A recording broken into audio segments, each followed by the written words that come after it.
नमस्कार, knocking-news.com में आपका स्वागत है। मैं हूं गृजेश वशिष्ठ। ट्रंप ने लगा दिया टैरिफ। अब आकलन हो रहा है इसका क्या असर पड़ेगा, उसका क्या असर पड़ेगा, इसकी व्यवस्था पे क्या असर पड़ेगा, उसकी अर्थव्यवस्था पे क्या असर पड़ेगा। भाई कभी कभी टैरिफ लगाने वाला भी बिग सी हो सकता है, बड़ा वाला सी क्यों नहीं हो सकता। इस पूरे केस को मैं आपको बहुत तरीके से समझाने वाला हूं। कोशिश रहेगी सरल लेकिन बेहद अच्छे तरीके से अमेरिका की पूरी इकोनॉमी और उसकी औकात आप समझ जाएंगे। एक छोटी सी लाइन से शुरू करता हूं। मेरे अड़ोस पड़ोस में जो मेरा राशन वाला है, जिससे मैं अपने घर का सामान लाता हूं, या जो ग्रोसरी स्टोर है या जिससे ब्रेड दूध वगैरह आता है, वो तो मुझसे कुछ खरीदता नहीं है और मैं उससे सारा सामान खरीदता हूँ। तो ये तो अन्याय है। तो कल से मैं ग्रोसरी वाले के ऊपर लगा दूंगा टैरिफ कि भैया तेरे को माल बेचना है तो इतना बेच, क्योंकि तू इतना माल बेचता है, हम तो इतना ही बेचते हैं। भाई मेरी ज़रूरत है, मैं उससे दूध ला रहा हूँ, ब्रेड ला रहा हूँ। अब आप कह रहे हो कि मैं उससे दूध और ब्रेड खरीदना इतना महंगा कर दूंगा कि घर में मेरे परिवार वाले खुद ही ब्रेड बनाएंगे और खुद ही बकरी पाल के दूध निकालेंगे। ऐसा मूर्खतापूर्ण चिंतन सिर्फ एक ही व्यक्ति कर सकता है, जो ऑरेंज कलर का मुंह पोत के खड़ा हो गया था और इंडिपेंडेंस डे घोषित कर रहा था। अमेरिका वाले वैसे भी लोग बताते हैं उनका आईक्यू बड़ा ढीला होता है अमेरिकन्स का, और वो यहाँ पे भी मामला गड़बड़ होता ही है। अब लोग इतना मीडिया लगाता और ट्रंप ने ये कर दिया, ट्रंप ने वो कर दिया। कुछ ट्रंप के करने से नहीं होने वाला है, समझेंगे अभी। हम किसी भी चीज़ पे यकीन कर लेते हैं तो हमारा मीडिया भी ट्रंप को ऐसा महिमा मंडन कर रहा है, ट्रंप फलां, ट्रंप ढिमका। ऊपर से वो कह देता है मोदी जी मेरे दोस्त है, तो वो और महान हो जाता अपने आप ही। अब आप सोचिए कि ट्रंप के टैरिफ लगाने से हमको नुकसान होगा या फ़ायदा होगा, इस पर जाने की ज़रूरत ही नहीं है। इससे पहले ये समझने की ज़रूरत है कि उस मूर्खानंद ने अपने देश के साथ क्या गजब कर दिया, क्या गड़बड़ कर दी, क्या सत्यानाश कर दिया। आगे बढ़ेंगे, आंकड़ों पे आएंगे, उससे पहले मैं आपको एक चीज़ याद दिलाता हूँ। अभी कोविड के दोबारा लौटने की आशंका चाइना में आई थी और चीन ने अपने बहुत सारे बाज़ार बंद कर दिए थे और लॉकडाउन लगा दिया था और कहा कि अब हम नहीं चाहते कि हमारे यहाँ पे कोरोना फैले। तो उतने भर से अमेरिका की पूरी सप्लाई चेन गड़बड़ा गई थी। अमेरिका के पास सामान की कमी हो गई थी, वहाँ का उद्योग बंद होने की नौबत आ गई थी और उसी के बाद से अमेरिका छटपटा रहा था और कह रहा था कि हमको सप्लाई लाइन अल्टरनेटिव्स चाहिए, यानी चीन के विकल्प चाहिए, जिससे कि हम अपने देश के लिए सामान खरीद सकें। उस विकल्प के तौर पे ही भारत को सुझाया गया और भारत को बाइडन ने बढ़ावा दिया कि भैया तुम भी थोड़ा सा माल बनाओ ताकि कल को हमको कोई दूसरा ठिया ठौर भी हो। वियतनाम भी उसी तरह से, ताइवान भी उसी तरह से। यानी तुम्हारी हालत यह है कि अगर तुम राशन 2 दिन ना खरीदो, अगर दूध ना लो, तो तुम्हारे घर में दूध नहीं बनेगा। तुम्हारी कॉलोनी में ले दे के 4 दुकानें हैं, उस 3 बाकी दूर है, एक यही दुकान है। उसके बावजूद इतना घमंड, और घमंड तुम कर रहे हो तो अपने आंकड़े देख लो भैया, अपनी पोजीशन देख लो। मुझे अचरज हो रहा है कि लोग क्यों इसको मास्टर स्ट्रोक मांग रहे हैं। ये तो नोटबंदी जो हुई थी उससे भी बड़ा मूर्खतापूर्ण कदम है। आप कल्पना करिए, थोड़ा सा इन आंकड़ों को समझिए। एक काम करते हैं, हम सारे पे नहीं जाएंगे, इन 4-5 देशों को ही ले लेते हैं जो अपने खास खास देश हैं। हम ये समझेंगे कि ये कह रहा है कि हम अपने घर में ही सामान बना लेंगे, ठीक है, और अब इन लोगों के ऊपर टैरिफ लगा देते हैं। तो जिन 4-5 मेजर देशों पे इन्होंने टैरिफ लगाया है उसमें है चाइना, यूरोपियन यूनियन, जापान और भारत। देखिए वैसे तो बहुत सारी जगह लगाए, लेकिन हम उसकी पूरी गणना करने का कोई मतलब नहीं है। मोटा मोटा इन 4 को समझ लेते हैं, क्योंकि ये अच्छे खासे ट्रंप के दुकानदार हैं। ये वही ग्रोसरी की दुकान है जो ट्रंप के मोहल्ले में है। भाई जो लेबर कॉस्ट है अमेरिका के मुकाबले, अब तू अपने यहाँ बनाने को बोल रहा है ना, तो ये सोचना कि चीन में माल कितने का बन सकता है, तेरे यहाँ कितने का बन रहा है, और वो अपने यहाँ बनाने की बात कर रहा है। तो हम लेबर कॉस्ट की बात करें तो चीन में बहुत कम है और भारत में भी अमेरिका के मुकाबले बहुत कम है। अब चीन के साथ में अमेरिका को मिलाते हैं। ये कह रहा है मैं अपने देश में बना लूँगा। तो भैया देश में बनाएगा कैसे? जैसे मैं पड़ोस की दुकान से ब्रेड लाता हूँ, वो मुझे 50-55 रुपए की दे देता है। अगर मैं अपने घर में बनाऊँगा तो वो ब्रेड मुझे 100 रुपए की पड़ेगी। मेरा ओवन इतनी बिजली खा जाएगा। तो आप चीन को देखें तो चीन में करीब 3 से 6 डॉलर केवल हर घंटे की लेबर की कॉस्ट है। यूरोपियन यूनियन में अमेरिका से ज़्यादा है, लेकिन उसका डाटा उपलब्ध नहीं है। जापान में 14 डॉलर है और अमेरिका में 44 डॉलर है। यानी 1 घंटे की बात बता रहा हूँ मैं। अगर आप इसको बढ़ाएंगे तो और अंतर आ जाएगा। 1 घंटे चीन वाला अगर किसी कर्मचारी से काम कराता है तो उसको 3 डॉलर का खर्चा आता है, और 1 घंटे अमेरिका अपने किसी कर्मचारी से काम कराता है तो 44 डॉलर का खर्चा आता है। जापान को और इसको थोड़ी देर एक तरफ रख के चलते हैं, क्योंकि जापान में भी 1/3 ही है, 14 डॉलर है, और यूरोपियन यूनियन का डाटा नहीं है। लेकिन कोई बात नहीं, कहाँ 3 डॉलर, कहाँ 44 डॉलर, ये कितना गुना हुआ भाई साहब? 14 गुना से ज़्यादा। अमेरिका में 1 घंटे की मजदूरी 14 गुना से ज़्यादा है चीन के मुकाबले। अब तुम चीन से सामान नहीं खरीदोगे, अपने घर में बनाओगे, और जब तक घर में बनाओगे तब तक तुम अपने देश के लोगों की चटनी बना रहे हो। क्यों? क्योंकि आपने जो टैरिफ लगा दिया, 50% से ऊपर टैरिफ ठोक दिया चीन के ऊपर। तो तुम्हारे देश का जो नागरिक है, टैरिफ तुम उनसे चीन से नहीं वसूल रहे हो, तुम अपने देश में चीनी माल बेचने पे टैक्स लगा रहे हो। तो जो माल अभी तक चीनी माल अमेरिका का आदमी 100 रुपये का खरीद रहा था, वो आदमी अब 150 रुपये से ऊपर खरीदेगा। तो आपने पोपट किसका बनाया? आप खुद पोपट हो और आपने अपने देश के लोगों का पोपट बनाया। क्या आप इस टैरिफ के बहाने से शातिराना ढंग से अपने नागरिकों से ज़्यादा टैक्स वसूलने की बदमाशी कर रहे हो, उसके तरीके निकाल रहे हो? अगर आप रॉ मटेरियल की कॉस्ट पे आए, ये भी अपने आप में एक फैक्टर है जिसके कारण चीज़ों के दाम तय होते हैं। चीन में जिस स्केल पे चीन पे काम होता है, वहाँ एफिशिएंट प्रोडक्शन है, प्रोडक्शन के प्रोसेसेस हैं, सब्सिडीज़ हैं, और बेहद सस्ता रॉ मटेरियल वहाँ पड़ता है अमेरिका के मुकाबले। यूरोपियन यूनियन में रॉ मटेरियल थोड़ा महंगा है, जापान में भी महंगा है क्योंकि नेचुरल रिसोर्सेज वगैरह वहाँ पे कम हैं, और भारत में करीब करीब कंपेरेबल है। किसके मुकाबले? अमेरिका के मुकाबले। यानी तुम अगर अपने घर में सामान बनाओगे तो तुमको रॉ मटेरियल चीन से बहुत महंगा पड़ेगा और भारत के करीब करीब बराबर पड़ेगा। तो भारत में, लेकिन आपको भारत लेबर में पटकनी दे रहा था आपको। अब आप इस सिचुएशन को अगर समझो तो इस अमेरिका ने एक तो टैरिफ बढ़ाया, यानी जो विदेशी माल आ रहा है वो 50% महंगा, और उस पर 14 गुना अगर वो श्रम देगा, लेबर खर्च करेगा, तो जाहिर बात है उसके देश में तो माल सस्ता पड़ने का नहीं। और भी फैक्टर्स होते हैं, और भी कंसिडरेशन होते हैं। उन कंसिडरेशन में से एक कंसिडरेशन होता है रॉ मटेरियल की कॉस्ट चीन में और दूसरे देशों में।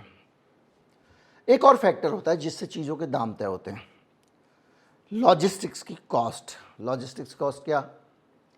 माल की एक से दूसरी जगह जाना, आवाजाही, ट्रेन का किराए में जो माल भाड़ा होता है, सड़क का, हाईवे, टोल छोल।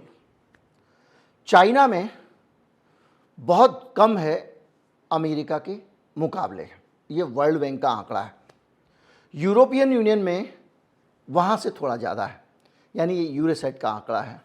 स्टैटिस्टिक्स का आंकड़ा है कि जापान में जो लॉजिस्टिक्स की कॉस्ट है वो थोड़ी ज़्यादा है, लेकिन भारत में भी ज़्यादा है लॉजिस्टिक की कॉस्ट अमेरिका के मुकाबले। यहाँ पर अमेरिका थोड़ा फ़ायदे में है। भारत में 7 से 18% जीडीपी की लॉजिस्टिक कॉस्ट है इकोनॉमिक टाइम्स के मुताबिक। ये गडकरी टैक्स का नतीजा है। मैं हमेशा कहता हूँ गडकरी साहब को लेकर मैं कतई मोहित नहीं हूँ। उनकी सारी नीतियाँ और सारी बातें सिर्फ जन विरोधी होते हैं। वो मीठी बातें करते हैं। एक होती है मीठी छुरी, एक होती है कड़वी छुरी, तेज छुरी, छप्पन छुरी कह सकते हैं आप उसको। ये मीठी छुरी है। तो अगर आप देखें तो ये सिचुएशन जो बन रही है उसमें अमेरिका के लिए अपने यहाँ चीज़ें बनाना बहुत मुश्किल और महंगा होगा, पहली चीज़। दूसरा, वो अपने यहाँ जब चीज़ें बनाएगा तो कल से बनाना तो शुरू कर नहीं देगा। अगर घर पे भी मैं कहूँ कि कल से ब्रेड बनाऊंगा तो क्या होगा? हम लोग बैठ के यूट्यूब पे देखेंगे, सीखेंगे, आटा यीस्ट का इंतज़ाम करेंगे, ओवन ऐसा लाएंगे, तब हम एक दिन ट्राई करेंगे, ख़राब बनेगी, अच्छी बनेगी, तब जाके एक ब्रेड बनेगी, तब मैं ग्रोसरी वाले पे टैरिफ लगा पाऊँगा। अगर आप सोचिए, इसके बजाय ये बड़ी फैक्ट्री हो, कार की फैक्ट्री हो या दूसरी चीज़ों की मैन्युफैक्चरिंग हो, तो उसमें दशकों लग सकते हैं, दशक, कई दशक। ऐसी स्थिति में क्या होगा? ऐसी स्थिति में होगा ये कि जो बाज़ार से ब्रेड आ रही है, मैं कह रहा हूँ टैरिफ लगाऊंगा तो घर में जैसे घुसेगी, तो जो 50 रुपये की ब्रेड आ रही है 25 रुपये मैं लगाऊंगा उसके ऊपर, है ना। उसके बाद 75 रुपये की घर वालों को ब्रेड पड़ेगी। तो मैं क्या कर रहा हूँ, मैं घर वालों के ऊपर टैक्स लगा रहा हूँ। तो अमेरिका का गला घोट दे रहे हैं, ये गर्दन पकड़ के मोड़ दे रहे हैं। अमेरिका वालों की ज़िंदगी नरक होने जा रही है इसके कारण। अभी जो डिपेंडेंस है अमेरिका की इन देशों के ऊपर, इससे आप अंदाज़ा लगाएं, मैक्सिको पे 15% से ज़्यादा माल मैक्सिको से आता है, उस पर आपने टैरिफ लगा दिया। कनाडा पे 13.5%, चाइना से 13.2%, जापान से 4%, भारत से 2.7%, वियतनाम से 3.5%, ताइवान से 2.7%। यानी ये जो माल इन देशों से आ रहा है, ये वो देश हैं जिन पर मोटा टैरिफ आपने लगाया, सब पे 25-26% से ज़्यादा टैरिफ लगा है। तो तुम इन सब का सामान कम से कम 25% मान लो, अगर तो 25% महंगा कर दोगे। तुमने तो अपने देश में 25% महंगाई बढ़ा दी भाई। और इसका क्या असर पड़ेगा, इसको समझते हैं। अब तक आप समझ गए होंगे दो चीज़ें, कि ट्रंप अपने ही देश में लोगों के ऊपर टैक्स लगाने जा रहा है, दूसरा अपने ही लोगों को वो टैक्स लगाने के साथ साथ महंगाई देने जा रहा है। महंगाई इसलिए देने जा रहा है कि जब सब चीज़ें महंगी हो जाएंगी तो निश्चित तौर पे खपत कम होगी। अभी अमेरिका जो है वो खपत बहुत ज़्यादा कर रहा है। मतलब अमेरिका में इतनी चीज़ें बर्बाद होती हैं, इससे अंदाज़ा लगाइए कि हर साल 133 अरब पाउंड, यानी अमेरिका की जो टोटल फूड की सप्लाई है उसका 30 से 40% खाना वेस्ट कर देता है। इसी तरह से 12% जो टोटल इलेक्ट्रॉनिक आइटम दुनिया में बन रहे हैं उसका 12% अमेरिका ऐसे ही फेंक देता है कूड़े में। इसके अलावा हॉलीडे बेस्ट, वहाँ पे क्या होता है कि थैंक्स गिविंग, न्यू ईयर वगैरह के मौके पे लोग एक दूसरे को उपहार देते हैं। तो इतने उपहार आ जाते हैं कि वहाँ पर इतना सारा मटेरियल होता है उसमें उपहारों में आया हुआ जो कूड़े में जाता है, और अब 25% वेस्ट जो है वहाँ की इंक्रीज हो जाती है। इसके अलावा जो अनचाहे गिफ्ट हैं वो करीब 10 अरब डॉलर के वहाँ पर मिल जाते हैं लोगों को, जिसको लोग फेंक देते हैं। और 53% जो वहाँ के लोग हैं एडल्ट, वो कोई ना कोई गिफ्ट उनको ज़रूर मिलता है। यानी ये जो आंकड़ा है ये बताता है कि अमेरिका किस तरह से खपत दुनिया भर की कंजम्पशन करता है। टैरिफ बढ़ाने से डेफिनेटली इस पर असर पड़ेगा। एक और पहलू है, जब महंगाई बढ़ेगी तो महंगाई को काबू करने के लिए आरबीआई या अमेरिकन फेड क्या करता है। हमने कई बार इस पर बात की है। अमेरिकन फेडरल रिजर्व जब महंगाई बढ़ती है तो ब्याज बढ़ाता है। अभी हाल में आपने नोटिस किया था कि अमेरिका में ब्याज बढ़ाया था बाइडन के समय में, क्योंकि कोरोना के समय में बहुत पैसा सरकार ने जो जनता को दिया था उससे मार्केट में आ गया था और चीज़ें महंगी हो रही थीं। महंगाई को कम करने के लिए, 4% के नीचे लाने के लिए वहाँ पर फेडरल रिजर्व ने ब्याज बढ़ाया था। उसका असर ये हुआ कि पूरी दुनिया में ब्याज बढ़ा। कल ही मैं अपने वीडियो में कह रहा था कि अगर आने वाले समय में ब्याज घटा तो बैंकों की हालत ख़राब हो जाएगी। यहाँ उल्टा होने वाला है। अब इसके बाद अगर महंगाई बढ़ती है तो बढ़ती महंगाई को रोकने के लिए क्या करेगा फेड ब्याज बढ़ा देगा ताकि पैसे की उपलब्धता कम हो जाए, क्योंकि ये आरबीआई, फेड वगैरह ये जो पैसे को नियंत्रित करने वाली संस्थाएं हैं, ये पैसे की सप्लाई कम ज़्यादा करके ही महंगाई को कंट्रोल करते हैं। जब वो बढ़ेगा, ब्याज बढ़ेगा, तो अमेरिका के अंदर खपत कम होगी। एक तरफ ये मार हो रही है खपत कम होने की, क्योंकि विदेशी माल पे आपने टैक्स लगा दिया, एक आर्टिफिशियल तरीके से मौद्रिक नीति में हस्तक्षेप किया। दूसरा, ब्याज बढ़ेगा। इन दोनों चीज़ों को मिला के आप समझें कि ऐसी स्थिति आ जाएगी जिसमें महंगाई भी बढ़ रही होगी और मार्केट में पैसा भी कम होगा और मांग भी नहीं होगी। इन तीनों चीज़ों को मिला के क्या होगा? माल कम बिकेगा ना, क्योंकि एक तो माल महंगा हो गया, ऊपर से पैसा भी नहीं है मेरे पास, क्योंकि पैसा फेड रोकेगा, तो मंदी आएगी। अभी हाल में ये हो रहा था कि मंदी के हालात आएंगे, जब मंदी आने लगेगी तब फेड अपने ब्याज को कम करेगा, लेकिन अब फेड ब्याज बढ़ाने वाला है इन हरकतों को देखते हुए। यानी पूरा अमेरिका महंगाई की मार और मंदी की मार, ऊपर से दुनिया भर की बेरोजगारी खड़ी कर दी है। सरकारी दफ्तरों से लोगों को निकाल निकाल के वो जो उनका अमित शाह है, ट्रंप का, इलॉन मस्क, कुल मिला के जो लोग कह रहे हैं कि ये कर देगा वो कर देगा, मुझे ऐसा लगता है ये आदमी एकदम ऊपर से पैदल है। ऊपर का डिपार्टमेंट खाली है। जो अमेरिका के अल्प बुद्धि लोग होते हैं उनको बड़े बड़े नारे देकर जीत के ये आ गया है। और वहाँ पे इसने जिस तरह से लिस्ट बनाई है, बगैर सोचे समझे पेंगुइन्स के ऊपर सैंक्शन लगाए हैं, उससे पता चलता है कि किस तरह से ये देश चला रहे हैं। और इस तरह के जो वो होते हैं, नेता होते हैं, तानाशाह होते हैं आमतौर पे स्वभाव से, ये भले चुनाव जीत के आए, इनकी सबसे बड़ी खराबी होती है कि ये एक तरह की हीन भावना से ग्रसित होते हैं।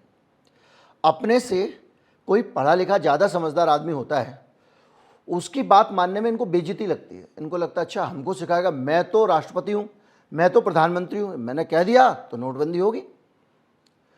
तो ट्रंप के साथ ये है कि इसने इस पूरी चीज़ पे जिस तरह से एक डीप प्रोसेस होनी चाहिए, लोगों से सलाह लेनी चाहिए, पता करना चाहिए कि इसका क्या असर पड़ेगा, कौन सी चीज़ें मिलनी ही बंद हो जाएंगी अमेरिका में, या मिलेंगी तो आसमान के दाम मिलेंगी, कौन सी चीज़ें बननी ही बंद हो जाएंगी। बहुत सारी चीज़ें बननी ही बंद होने वाली हैं। अगर बनेंगी अमेरिका के अंदर तो क्या इससे सस्ती बन जाएंगी जितनी आपको चीन दे रहा है? भाई अमेरिका पागल थोड़ी था जो चीन से सामान मंगा रहा था इतने साल से।